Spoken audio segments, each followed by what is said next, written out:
In this video we will discuss the concept of fraction. 5th class में आपका एक chapter है जिसमें हमें फ्रैक्शन का कॉन्सेप्ट डिस्कस करना है। तो सबसे पहले हम देखेंगे कि फ्रैक्शन होता क्या है। अगर मैं एक फिगर लूँ, मैंने सर्कल लिया और इसको मैंने कुछ इस तरीके से डिवाइड कर दिया।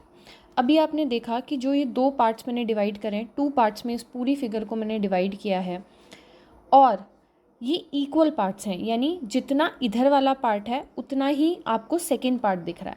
तो फ्रैक्शन का मतलब होता है पार्ट ऑफ अ होल, किसी पूरी चीज़ का एक भाग, पार्ट ऑफ अ होल।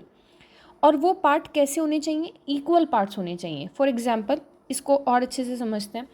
अगर इस सर्कल को मैं कुछ इस तरीके से डिवाइड करूं, ये पहली फिगर है और एक मैंने ये वाला लिया जिसमें मैंने सर्कल को कुछ इस तरीके से डिवाइड किया, तो यहाँ पे आप देखेंगे कि पहले वाले में जो ये पार्ट है ये इक्वल पार्ट्स में डिवाइड नहीं है। ये वाला बाकी जो पार्ट है ये ग्रेटर है as compare to this part, ठीक है। लेकिन यहाँ पे 1 2 3 4 all the 4 parts are equal, चारों पार्ट्स इक्वल हैं। तो आपने देखा कि फ्रैक्शन का मतलब है equal parts of a whole. किसी पूरी चीज़ को अगर हम इक्वल पार्ट में डिवाइड करते हैं तो उसका एक भाग फ्रैक्शन कहलाता है। फॉर एग्जांपल, इस वाली फिगर को, जो ये नीचे वाला सर्कल है, अब इसके अगर मैं कहूँ कि इस वाले पार्ट को, ये कितना पार्ट है, तो आप नीचे लिखेंगे total number of parts. Total parts कितने हैं? 4। और कितना पार्ट हम निकाल रहे हैं? केवल एक पार्ट शेडेड हमें निकालना है कि कितना पार्ट है पूरे का। तो ये 1/4 पार्ट है, यानी 1/4 हिस्सा है पूरे सर्कल का, ठीक है। तो इसी चीज़ को देखते हैं कि यहाँ पे सर्कल है। अगर मैं इसका ये वाला पार्ट निकालूं कि ये कितना फ्रैक्शन है, तो आपने देखा कि ये सर्कल कितने पार्ट्स में डिवाइडेड है? 2 पार्ट्स में डिवाइडेड है। टोटल 2 पार्ट्स हैं और कितने पार्ट को शेड किया है? 1। तो ये 1/2 पार्ट, यानी हाफ पार्ट है। इसको क्या बोलेंगे? Half part, 1/2। नेक्स्ट, अभी हमने देखा था 1/4 पार्ट। अगर मैं इसे 4 पार्ट में डिवाइड करूं और एक पार्ट पूछूं कितना है, तो आप क्या बोलेंगे? 1/4 पार्ट है। 1/4 को हम क्या बोल सकते हैं? क्वार्टर। क्या बोल सकते हैं? क्वार्टर।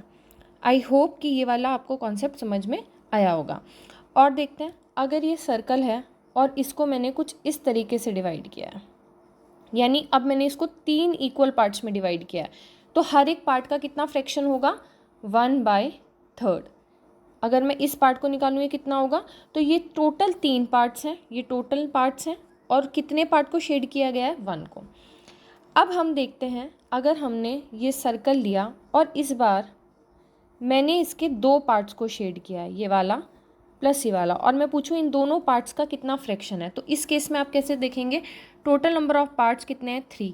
और कितने पार्ट्स को हमने शेड किया है? 1 2, तो यानी 2/3। ये कितना पार्ट शेड है इसमें? 2/3 पार्ट शेड किया गया।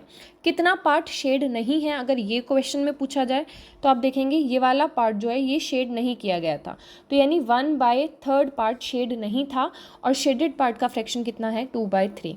तो फ्रैक्शन आपको यहाँ तक समझ में आ गया होगा। अब कुछ टर्मिनोलॉजीज फ्रैक्शन से रिलेटेड देखते हैं। हमने अभी 1/3 फ्रैक्शन देखा, 2/3 को देखा, 1/2, 1/4। इसमें जो ऊपर वाला पार्ट है ये, इसको हम बोलते हैं न्यूमरेटर। क्या बोलते हैं? Numerator. This is called numerator. और जो नीचे वाला पार्ट होता है, जो ये नीचे वाला है 2 4 3 3, इसको बोलते हैं डिनोमिनेटर।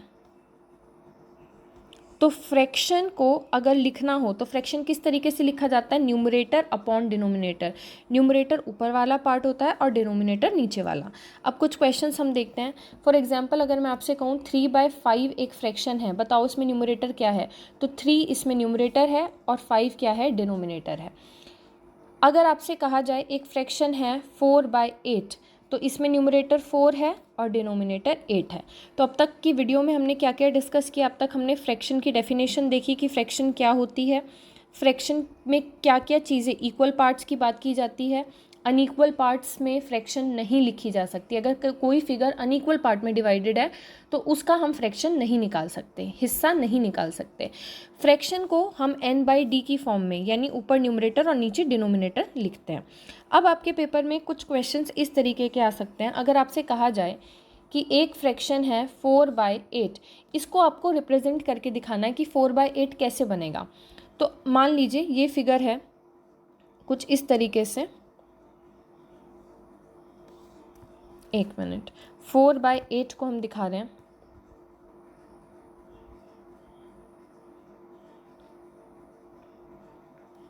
ये कुछ इस तरीके से मैंने 4 पार्ट्स के अंदर इस फिगर को टोटल 8 नंबर ऑफ पार्ट्स में डिवाइड किया है।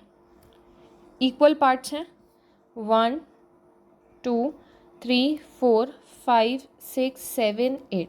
अब आपसे अगर कहा जाता है कि इस फिगर को आप 4/8 फ्रैक्शन को रिप्रेजेंट करो कि 4/8 फ्रैक्शन कैसे रिप्रेजेंट होगी, तो आपको 8 टोटल हिस्से हैं और कितनों को शेड कर देना है, 4 को। कोई भी 4 पार्ट्स को आपको शेड कर देना है, एनी 4 पार्ट्स, 1 2, कोई भी 4 पार्ट्स आप ले सकते हैं, 3 4।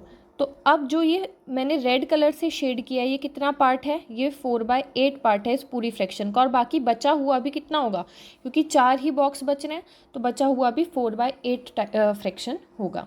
तो आई होप आपको फ्रैक्शन की डेफिनेशन, न्यूमरेटर, डिनोमिनेटर और फ्रैक्शन को रिप्रेजेंट करना क्लियर हुआ होगा। नेक्स्ट वीडियो में we will discuss type of fraction.